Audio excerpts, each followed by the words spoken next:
21세기 사도행전을 쓰며 사는 사람들, 이 시간 진행의 이상진 장로입니다. 오늘 제가 한국에 나와 있습니다. 한국 서울 사랑의 교회에서 이 아름다운 God is Love라고 하는 뒷 백그라운드를 두고 우리 만나신 귀하신 분을 여러분에게 소개해 드리겠습니다. 박요한 교수님이십니다. 박요한 교수님 안녕하십니까? 만나 반갑습니다. 반갑습니다. 우리 시청자들에게 우리 교수님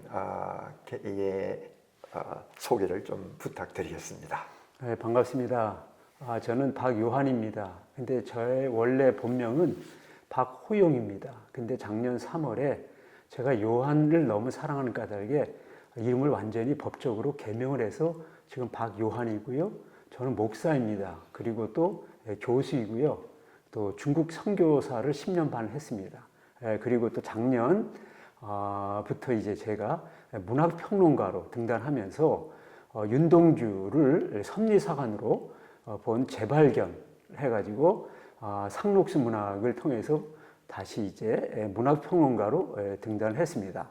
그리고 첫 번째로 나온 책이 올 3월에 일본 작가 3인의 문학 세계라 해가지고 미우라 야코, 엔도시 야코, 가야바 야스나리 3인의 영혼 유괴 관점에서 제가 책을 한 권 썼습니다. 그리고 오늘 우리 이상진 장로님을 통해서 이렇게 인터뷰를 하면서 제가 하고 싶은 얘기는 어제가 바로 이 개신교 종교계 508주년입니다. 그러면서 제 평생의 과제가 종교개혁에 대한 500주년이 지나면서 새로운 패러다임의 전환으로서의 이 제3의 종교개혁에 관한 내용을 말씀을 하고자 이 자리에 섰습니다. 자세한 내용은 또다시 말씀을 나누기로 하겠습니다. 예, 여러분 우리 박요한 교수님의 좋은 인트로덕션 지금 들으셨죠? 보시니까 선교사님도 하시고요. 목사, 성사 중국에서 10년이 넘도록 하셨대요. 그리고 한국에서 교회 그리고 교수로서 오랫동안 하시면서 또 이제 문학평론가까지 하나님께서 아주 천재적인 여러 가지 많은 재능, 기프트를 주신 것 같아요. 예, 너무나 감사합니다. 네. 제 자신은 네. 다른 사람이 저를 볼 때도 그렇고요. 저는 특별한 것이 별로 없는 사람 같은데 이렇게 엄청난 일들을 할 수 있는 것은 전적으로 정말 그냥 겸손해서 그런 게 아니라 하나님의 은혜입니다. 네. 하나님께서 정말 저를 특별하게 사용하셔서 오늘 여기 있는 거지 제가 어떤 특별한 재능을 이렇게 가졌기 때문에 문학평론하는 것도 아니고 특별하게 재능이 있어서 선교사로 활동한 것도 아니고요. 교수나 특별히 많은 책을 쓴 것도 그냥 겸손한 얘기가 아니라 실질적으로 정말 하나님이 엄청나게 저를 갖다가 축복해 주시고 은혜 주셔서 여기까지 왔다라는 걸 먼저 말씀을 드립니다. 네, 그 말씀은 참 이제 좋으신데요. 실제적으로 그건 좀 겸손하신 말씀도 좀 포함이 되는 것 같고요. 하나님께서 그렇게 그 엄청난 지혜와 지식의 그 은사를 부어주신 하나님의 뜻이 있을 거예요. 그러면 잠깐 말씀하시고 하는 주제를 잠깐 접어놓고 우리 청년 박요한, 그때는 박호용이었습니다. 예. 박호용 청년은 어떤 청년이었는가 한번 돌아가면 어떨까요? 예, 감사합니다. 우선 오늘 드리고 싶은 말씀의 첫 번째 얘기는 제가 어떻게 예수를 믿게 되었는가. 예수를 어떻게 믿게 그래서 되셨어요? 제가 이제 하나님 앞에 요새 이런 간증을 합니다.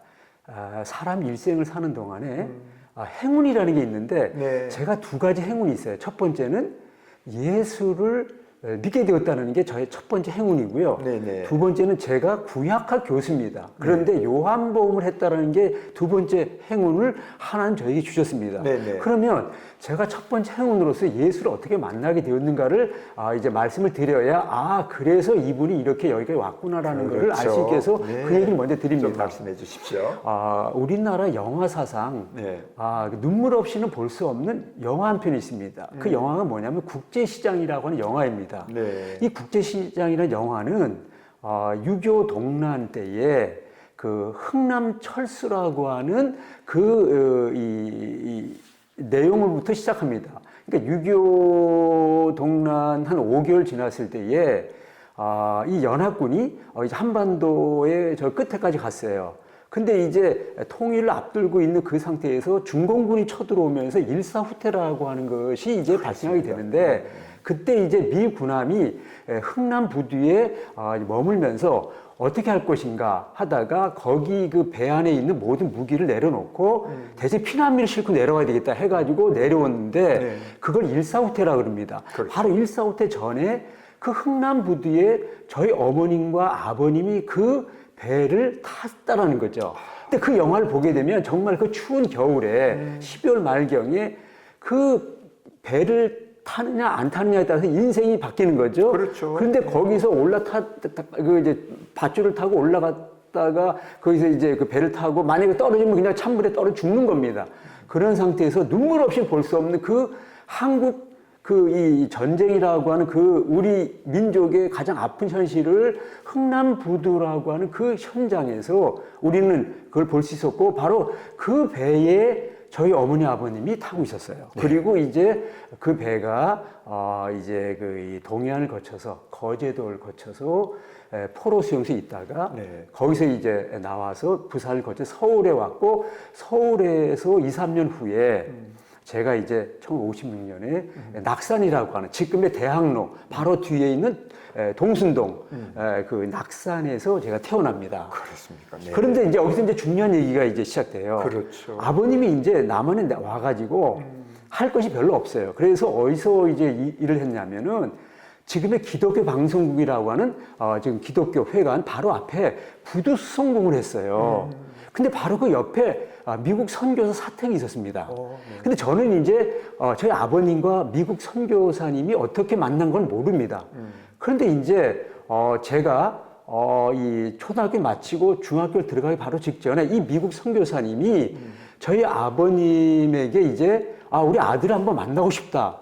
그래서 제가 이제 만나게 됩니다. 근데 그 미국 선교사가 어떤 분인고 하니 1954년 한국 동란이 끝나고 나서 기독교 방송을 창설한 이 오토 디 캠프라는 선교사입니다. 네. 그 선교사님 아버님이 한국에 40년 선교했고 이분도 이제 한국에 태어나서 공부할 때만 미국에 잠깐 갔다가 다시 돌아와서 1976년에 정년 은퇴할 때까지 한국에 머물면서 한국 기독교 방송을 창설하신 분이신데 이분이 저희 아버님을 알게 된 거예요. 근데 어떻게 알게 됐냐 저는 잘 모르지만 아마 구두를 갖다 이렇게 맡겼다가 거기서 얘기가 하는 동안에 저의 가족을 이제 얘기 듣고 알게 되고 저를 한번 만나고 싶다 그래서 이제 만나게 됐다는 거죠. 네. 그러면서 이분이 이제 뭐라고 얘기냐 그러면은 내가 그 우리 아들에게 등록금을 대주겠다.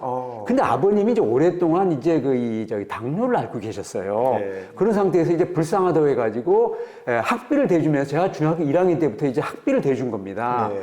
그러다가 이제 어떤 일이 벌어지냐면은 중학교 2학년 말경에 아버님이 집이 그 당시에는 이제 이 약수동에 있다가 이제 병도 이제 치유할 겸 해가지고 그때는 이제 상계동 골짜기에 굉장히 저기 좋았어요 공기가. 그래서 그쪽으로 이제 옮겨갔는데 제가 이제 너무나 축구를 좋아했어요. 네.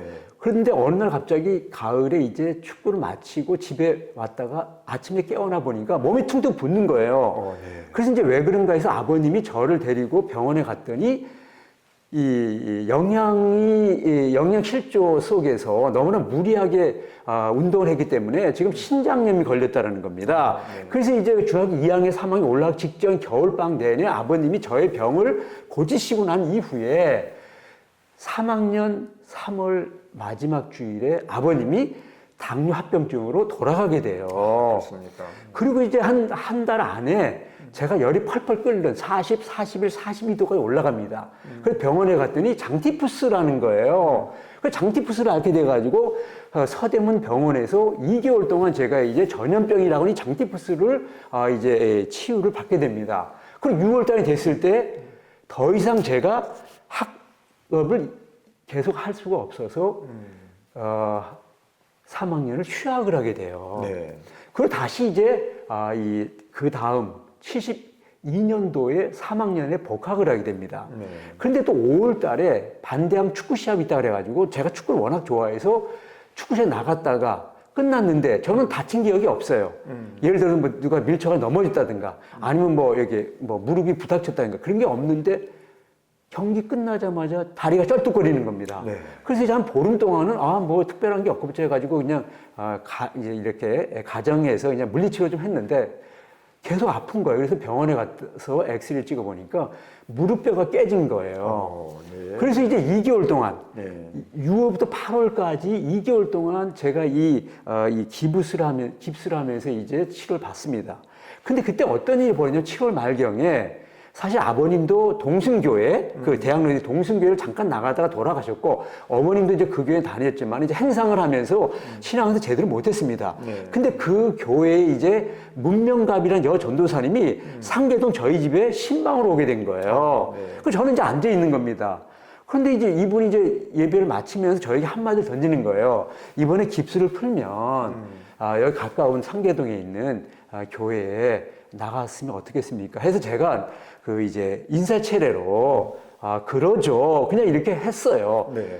그러고 나서 이제 이 깁스를 8월 초에 풀고 정확한 날짜는 8월 12일로 좀 기억이 되는데 날짜까지 기억하시네요. 그 상계 중앙교회라고는 합동측 이제 장로교 합동측 교회예요. 네. 근데 거기는 이제 토요일 날 집회가 있어서 그냥 토요일 날 갔어요. 근데 그 교회는 전도사도 없는 그래서 이제 임집사라고 하는 분이 설교를 하게 됩니다. 네. 이분이 이제 그날 무슨 설교를 했는 거 아니? 마태복음 20장에 나오는 포도원 품꾼의 비유를 하는 겁니다. 우리가 잘 알다시피 이제 이 포도의 그 이제 이 농사철이 이제 추수할 때가 돼가지고 품꾼이 필요하니까 이 주인이 이제 이른 아침에 그리고 3시, 6시, 9시, 11시에 나가서 이제 품꾼을 불러오잖아요. 그렇죠. 그러면서 이제 맨 마지막 그 이 16절에 나중된 자 먼저 되고 먼저 될 자 나중될 자가 많으니라. 그 설교가 딱 끝나는 순간 저는 그동안 제가 이제 이렇게 다리를 다치면서 저는 인생에 굉장히 그 이 좌절감에 빠져 있어요. 그래가지고 내가 언제 죽을까? 죽을 생각만 했어요. 왜냐하면 저희 아버님이 저의 병을 고치시고 돌아갔어요. 네. 그리고 이제 또 어머님이 또 이제 그동안에 또 제가 이제 이렇게 아무것도 하는 거 없이 이렇게 계속 지내니까 어머님의 그 고생스러운 거, 그리고 형제가 있는데 제 삼형제 제 둘째예요. 근데 형제들도 저 때문에, 특별히 제 친구가 경희중학교를 제가 다녔는데 상계동부터 그 이 휴경동에 내려가지고 경희중학교까지 아침에 이 친구가 내 가방을 들어주고 또 이제 학교 끝나면 또 내 가방을 들고 또 집에까지 또 데려다주고, 그리고 친구애도 미안한 거야. 쉽게 말하면 나는 민폐만 끼치는 사람이다. 이 세상에 쓸모없는 사람이다. 나간 사람 죽어야 된다. 라고 하는 생각 속에 깁스를 하면서 그런 세월을 2개월 보내다가 이제 이 하나님의 그 이 교회를 처음 갔다가 그 말씀의 은혜를 받고 제가 그 자리에서 무릎을 꿇었습니다. 그리고 첫마디, 주의 종이 되겠습니다. 이렇게 결단했습니다. 왜냐? 그때 제가 이제 가무도 선교사님의 은혜를 그때 생각이 난 거예요. 그 당시에는 그냥 당연하게 이분이 그냥 나를 갖다가 그냥 등록금 대주면서 공부시켜줬다는 것만 생각했지 고마운 걸 몰랐어요. 네네. 근데 그때 이제 그게 생각나서 무릎 꿇고 주의 종이 되겠습니다. 그리고 53년 지금 여기까지 온 겁니다. 네. 그러니까 제가 이제 오늘의 내가 됐다라는 거는 거기에는 가미대 선교사님의 은혜가 있었다. 그리고 이제 그분이 고등학교를 마치고 제가 이제 연세대학교 철학과 시험을 제가 떨어집니다. 근데 왜 철학과를 가려고 했는 거야? 저는 앞으로 주의 종이 되기 위해서 먼저 철학을 공부하고 난 이후에 신학을 해야겠다. 그래서 떨어졌어요. 네. 근데 이제 그 재수할 때에 감성 교사님이 어느 날 제가 저기 남대문에 있는 제 외삼촌 가게가 안경 가게였어요. 근데 거기 앉아있는데 동아일보가 있어가지고 동아일보 이렇게 보는데 기사에 강대 선교사님 이제 다음 달에 은퇴로 미국으로 돌아갑니다. 그 기사가 나오는 거예요. 깜짝 놀라가지고 감성 교사님을 제가 이제 제 동생과 더불어 찾아갔습니다. 네. 찾아가가지고 감성 교사님 그동안 고마웠습니다.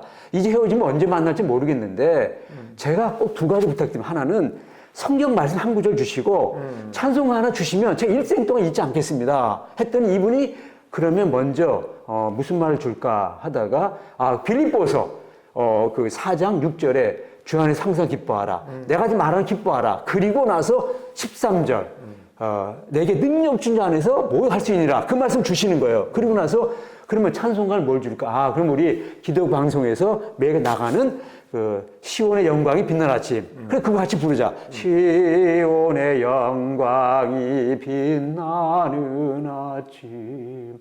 어둡던 이 땅이 밝아오네. 그 찬송을 부르고 이제 그분은 이제 미국으로 이제 돌아가는 거예요. 은퇴해가지고 그 빌보 4장 13절 그걸 붙들고 그때는 제가 하루 3끼 밥을 먹을 수 없는 상황에 집에서 혼자 독학을 하면서 다시 연세학교 철학과를 나는 또 시험 쳐야 된다 해가지고 하나님께서 정말 이거 긴 얘기를 할 수가 없는데 진짜 은혜로 저에게 모든 걸 진짜 저희 가르쳐 줬어요. 지식과 지혜의 은사를 줘가지고 연세 철학과에 제가 들어가야 됩니다.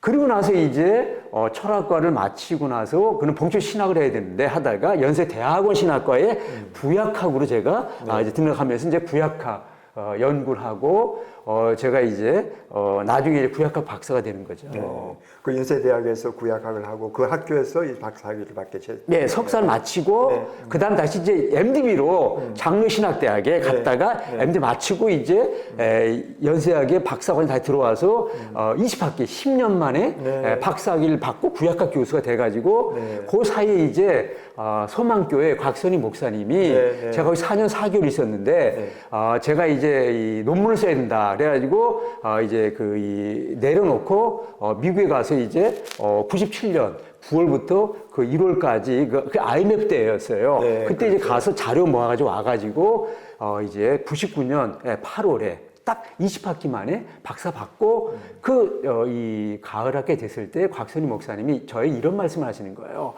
대전신학대학교에서 내년부터 MDB 과정이 생기는데 구약학 교수 하나가 필요하다. 그러면서 있느냐 그랬더니 이번에 학위 받은 사람이 있다. 그러면 저를 소개하는 거예요. 그러면서 이제 그런데 학교가 어려우니 석자 교수를 해서 1년에 그 3,500 해가지고 3년 1억 원만 소망교에서 석자로 지원을 줬겠다. 오케이 해가지고 제가 이제 대전신학대학교 석자 교수로 3년 이제 석자 교수 가는 거로 해가지고 대전신학대학의 구약학 교수 됩니다. 그러고 나서 조금 더 얘기를 하면 5년 지났을 때 제 나이가 50 됐어요. 그때 무슨 생각을 했냐면 내가 나이 50 돼가지고 지금 내가 선교사를 가지 않으면 일생 동안 나는 선교의 빚을 진 사람인데 지금이다 해가지고 그때 바로 포항에 있는 카작 선교회라고 있어요. 카자흐스탄. 거기서 이제 이 기독 공부에 이 광고를 냈어요. 광고 보장할 내가 거기 이제 바로 신청을 해가지고 거기서는 바로 저를 갖다가 카자흐스탄 신학대학교 학장으로 뽑는 거로 해가지고 제가 선교사로 가기로 했습니다.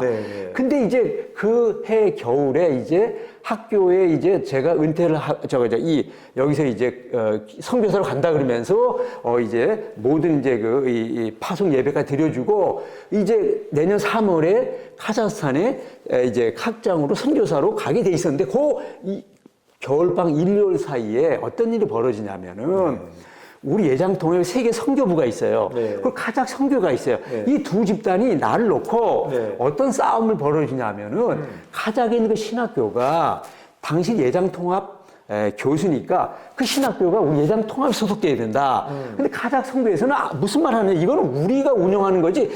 이 예장통합 선교부하고는 아무 관계 없다. 그래서 싸우는 사이에서 하나님이 저에게 꿈으로 저에게 가지 말라라는 사인이 왔어요. 그래서 이제 나는 못 가겠습니다 했더니 어떤 일이 벌어지냐면 카작 선교에서 그럼 취소합니다. 그리고 학교에서는 제가 이제 먼저 간다 그래가지고 사직서 먼저 냈는데 이걸 갖다가 이제 안 받아준 거예요. 왜냐하면 지금 학교를 건축하는 상황에서 한 사람이 나가게 되면 그만큼의 그 재정이 남는 건데 제가 다시 들어오면 안 되니까 저를 갖다 안 받아주면서 제가 교수 잃게 돼요. 잃게 되면서 2월 말경에 제가 이제 완전히 교수 잃으면서 실업자가 되는 거예요. 너무너무 그 2개월 동안에 이 양쪽에서 싸우는 속에서 제가 많은 상처를 받습니다. 그리고 좌절을 겪게 돼요. 이 기독교계 여러 가지 그 비리 속에서. 그러면 제가 목사로서 어떻게 해야 될 거냐 해가지고 여기서 중요한 결정을 하게 됩니다. 나는 죽을 각오로 내가 40일 동안 기도해야 되겠다 해가지고 어디를 가게 됐냐면 충북 제천에 있는 새생명 전원교회라는 교회가 있어요. 근데 그게 뭐냐면은 대전신학대학을 졸업했던 제 제자 하나가 있어요. 손태흥 전도사라고. 근데 그 친구한테 제가 부탁을 해가지고 내가 이러이러하니 거기서 내가 여기 머물면서 40일 기도하기를 원하는데 날 받아주시면 교수님 오세요. 해가지고 거기서 이제 가가지고 제가 40일 죽을 각오로 기도에 들어가게 되는 거예요. 네. 여기서 이제 중요한 결정이 돼요. 뭐냐면은 15일 동안 내가 죽을 각오로 거기서 기도를 하고 있는데 한 보름 정도 지났을 때에 하늘에서 저에게 음성이 들려와요. 그게 요한복음 11장 25, 26절이에요. 네. 예수께서 이르시되 나는 부활이요 생명이니 나를 믿는 자는 죽어도 살겠고 무릇 살아서 나를 믿는 자는 영원히 죽지 아니하니 네가 이걸 믿느냐? 아멘. 내가 이 절망의 자리에서 다시 부활의 날개 펴리라 해가지고 그때부터 제가 이제 요한복음을 연구하게 되는 그리고 그것이 이제 부활의 신학이 돼요. 우리 이제 바울의 신학은 십자가 신학이에요. 이때 하나님 요한복음의 11장 25절에 나는 부활의 생명이다. 요한복음이 그때는 잘 몰랐어요. 요한복음이 부활의 신학이라고 하는 것, 그리고 그걸 중심으로 양쪽에 십자가 신학이 있다라는 것. 다시 말해 십자가 부활의 신학이 동시에 있는데 이 부활의 신학으로 이 패러다임 전환이 되게 된다. 500년 후에 바울에서 요한으로 갈 때 이 패러다임 시프트가 십자가 신학, 부활의 신학 갔나 그때는 몰랐어요. 근데 나중에 요한을 연구하면서 이제 이게 굉장히 중요한 하나님의 사인이었구나. 근데 어떤 일이 벌어지냐면 그 음성을 듣고는 바로 다음 날 이제 종료주일이 된 거예요. 그 종료주일 예배가 끝났을 때 그 성태훈 전도사님이 나한테 그러는 거예요. 교수님, 제가 다음 달에 목사 고시가 있는데 교수님이 새벽 재단을 좀 인도해 주면 좋겠습니다. 그런데 지금 남에게 이제 밥을 얻어먹고 있는데 안 할 수가 없잖아요. 제자로 얘기하니까. 그래서 하겠습니다. 그럼 뭘 할까 하다가 좋다. 그럼 요한복음을 하겠다. 해가지고 그러면 뭐 그 새벽 시간에 짧을 때인데 그러면 하루에 한 장씩 하되 1장만 첫 시간이니까 1장이 51점으로 돼 있어요. 그리고 그걸 2번 나눠가지고 하고 22번 하게 됐어요. 그래서 이제 22번 마치니까 바로 이제 40이 된 거예요. 그래서 이제 거기 나오면서부터 이제 거기서 했던 설교를 조금 느려가지고 새벽 기도는 짧으니까 좀 느려가지고 첫 번째 요한복음 강의 설교를 해가지고 가막산의 두 돌판, 거기 가막산이에요. 우리나라 가막산 둘이 있어요. 저쪽에 그 이제 파주 그쪽에 가막산이 있고 충북 제천 치악산 줄기에 가막산인데 가막산에서 모세가 살 내려올 때 돌판을 가지고 온 것처럼 내가 2돌판까지 내려왔다. 요한복음 2돌판이다. 예수 영원, 예수 하늘. 그래서 예수 하늘, 예수 영원이라는 2돌판. 요한복음에 그렇게 돼 있다는 거예요. 요한복음이요. 그 2돌판. 그래서 가막산의 2돌판이라는 책을 내려오고 나서 2달 만에 그 책을 내면서 요한복음 연구가 시작됐다는 것을 말씀을 드립니다. 지금 그러네요. 정말 부모님께서 일사후퇴 때 이렇게 북한에서 내려와서 그게 국제시장이라고 하는 그 영화의 복 같은 그것이 시작이 되거든요. 거기서 고생하셔서 이남에 오셔가지고 고생하시면서 예수님을 만날 수 있는 좋은 계기가 바로 선교사가 계시는 옆에서 구두 닦는 것으로 부모님이 그렇게 하셨고, 그래서 이제 나중에 이제 우리 목사님 교수님께서 거기서 서울에서 태어나셨고, 그런 지금까지 얘기를 쭉 퍼즐을 맞춰 보니까 어떻게 해서 그 41일 정말 지옥도 잃고 백수가 되는 그 순간, 사실요 교수님들도 그럴 뿐만 아니라 많은 사람들이 어떤 한 직장에 충실하게 이렇게 하다가 그 직장에서 나가라고 하는 그 이해를 받았을 때 백수가 되는 사람들 참 많아요. 백수가 되면 진짜 인생의 좌절을 느껴요. 좌절을 느끼죠. 그리고 제가 그 미국에서 그 리더십 코스를 했는데요.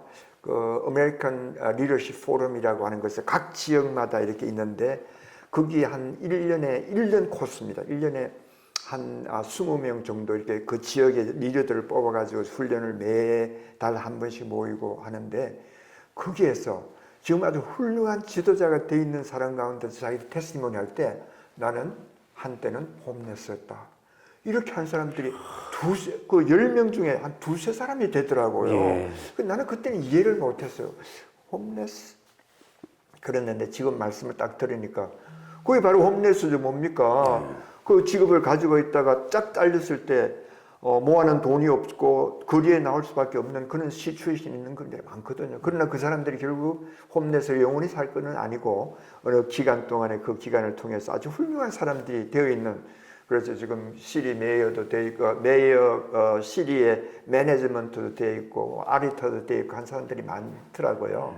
그 말씀을 들으니까 그 생각이 났습니다. 자, 그래서 이제 어떻게 해서 요한에 대한 연구를 하게 됐는데 40일 동안 정말 집 없이 그 교회에서 살 때 하나님께서는 40일 기간에 다크니스 속에서 진짜 예수님을 만나게 하는 그런 계기를 만들어 주셨어요.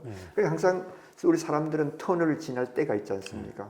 그 터널이라고 하는 것은 터널이 지나면 그 다음에는 밝은 세상이 있거든요. 지금 세상 속에서 밝은 세상 속에서 터널에 지나온 그때를 생각하면서 오히려 더 깊고 성숙된 신앙의 간증들이 책을 통해서 또 교수의 사역을 통해서 그리고 미래의 비전을 통해서 계속 나타나는 것을 우리가 볼 수 있는 것 같습니다. 네. 자, 우리 선교사님 지금 우리가 얘기를 하다가 보니까 거의 시간이 정해진 시간이 거의 다 됐어요. 지금 처음에 말씀드린 것처럼 지금 제3의 종교 계획 요한학을 통한 요한 르네상스 시대를 지금 선포하는 이 귀중한 시대 때 지금은 이제 마지막 시간이니까 마지막으로 우리 시청자들에게 기대를 주는 하나의 소망을 주는 말씀 마음속에 담아주셨던 거 한 말씀 하시고 그다음 다음 시간 다시 만나서 요한 복음을 통한 하나의 종교 계획 제3의 종교 계획에 대한 아주 위대한 선언을 할 수 있는 그런 시간을 가지면 좋을 것 같습니다. 네. 네. 제가 이제 그 전에 한번 이런 설교를 한 적이 있어요. 어느 것이 좋은지 모르는 인생. 그러니까 우리는 좋은 건 좋은 거고 나쁜 건 나쁜 거다. 그러니까 시련과 역경은 나쁜 거고, 뭔가 그 이루고 뭔가 그 이제 잘 될 때, 그건 좋은 거다. 이렇게 생각하는데 그게 아니고, 모든 것이 다 하나님의 뜻 가운데서 하나님의 은혜 속에 있다고라고 하는 것. 로마서 8장 28절에 하나님을 사랑하는 자, 그 뜻대로 부르심을 입은 자들에게는 모든 것이 합력하여 선을 이룬다는 말씀처럼 저는 인생에서 가장 그 이 밑바닥에 낮은 곳에 처해 있을 때 하나님은 굉장히 놀라운 뜻이 계시다라는 거예요. 그 뜻이 무엇으로 나타나냐면 저는 구약을 전공한 사람이 신학에 이 문제가 있다. 뭐냐면 통전신학을 해야 되는데 구약학과 신약학이 나눠지면서 성경 해석이 빗나갔고 그러면서 성경의 권위와 힘을 잃어버렸다. 그럼 통전신학을 해야 되는데 너가 이런 그 어려운 상황에서도 그때는 몰랐는데 통전신학을 하기 위해서 하나님께 구약에다가 요한복음이나 요한계시를 통해서 신학을 하면서 성서 전체의 통전신학을 할 수 있는 계기를 이런 시련을 통해서 그때는 몰랐는데 나중에 보니까 하나님의 놀라운 계획과 섭리성이 있었다라는 것을 말씀을 드리면서 우리의 인생을 살면서 때로는 내가 진짜 원치 않는 왜 이런 일이 벌어질까? 욥이 그 고난을 당했을 때 왜 내가 이렇게 의인처럼 나는 산 사람 같은데 왜 이렇게 내가 말할 수 없는 시련과 역경 속에 있을까라고 할 때에 거기는 하나님의 우리가 알지 못하는 인간이 도저히 깨달을 수 없는 하나님의 높은 뜻이 있다라는 것을 생각하면서 모든 시련과 역경, 아픔과 또 실패와 위기를 극복하는 희망의 메시지가 비록 제가 지금 짧게 얘기했지만 이 속에서 여러분들 발견이 좋겠다라고 하는 거로 일단 일부를 이제 마감하기로 하겠습니다. 네, 감사합니다. 박유한 교수님 삶을 통해서 정말 진심으로 우러나오는 그 메시지 아주 우리에게 중요한 라이프에 포커스한 그런 메시지를 여러분에게 들었습니다. 혹시 어려운 가운데 가시는 분이 계세요? 우리 박유한 선교사님이 겪으신 그 어려움도 그 어려움이 지날 때 하나님께서는 그 어려움을 통해서 또 새로운 밝은 빛을 보여준 것처럼 여러분의 삶도 앞으로 희망이 찾아올 것으로 분명히 믿고 우리 박유한 선교사님 이렇게 말씀해 주셔서 대단히 감사하고요. 다음 또 만나는 그 기간에 더 좋은 말씀으로 더 많은 사람들에게 더 높이 널리 마음에 담아둔 하나님의 사역들이 선교사님을 통해서 이제 펼쳐질 수 있도록 기도하겠습니다. 감사합니다. 감사합니다. 시청자 여러분 함께해 주셔서 대단히 감사합니다. 다음 시간을 기대해 주시기 바랍니다. 안녕히 계십시오.